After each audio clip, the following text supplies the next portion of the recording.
सोमवार का दिन था। लोगों की परीक्षा लेने के लिए भगवान शंकर एक गरीब और कमजोर बूढ़े का रूप धारण करके धरती पर आए।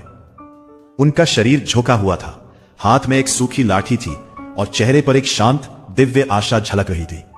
सबसे पहले शंकर जी एक अमीर सेठ के घर पहुंचे। वहां सेठ अपने इस साल के गेहूं के बोरे ट्रैक्टरों में भरवा रहा था। शंकर जी ने विनम्रता से कहा, बेटा, मुझे बहुत भूख लगी है, मेरे घर में कुछ भी खाने को नहीं है, क्या मुझे थोड़ा सा अनाज मिल सकता है? सेठ गुस्से में बोला, अरे बूढ़े, तेरे घर में अनाज नहीं है तो मैं क्या करूं? मैं कोई धर्मशाला नहीं हूं, यहां से निकल जा। और उसने अपने नौकरों से कहकर शंकर जी को घर से बाहर निकलवा दिया। शंकर जी शांत भाव से आगे बढ़ गए। फिर वे एक बड़ी अनाज की दुकान पर पहुंचे, जहां भीड़ लगी थी और चारों तरफ अनाज ही अनाज भरा था। शंकर जी ने हाथ जोड़कर कहा, बेटा, मेरा पेट बहुत दर्द कर रहा है, क्या मुझे कुछ खाने को मिल सकता है? दुकानदार गुस्से से बोला, यहां कुछ भी मुफ्त में नहीं मिलता, पैसे हैं तो लो, वरना यहां से चले जाओ। और उसने शंकर जी को पकड़कर दुकान से बाहर निकाल दिया। शंकर जी हल्की मुस्कान के साथ आगे बढ़ गए।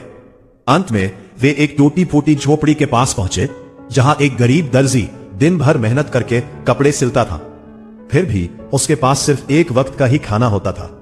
शंकर जी ने धीमी आवाज में कहा, बेटा, मैं कई दिनों से भूखा हूं, क्या मुझे कुछ खाने को मिल सकता है?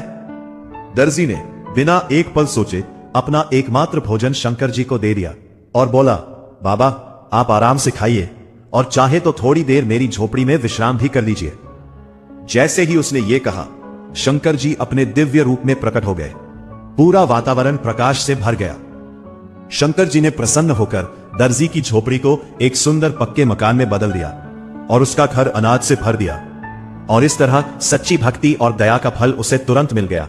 लेकिन फिर भी किसी ने शंकर जी के लिए लाइक और सब्सक्राइब नहीं किया।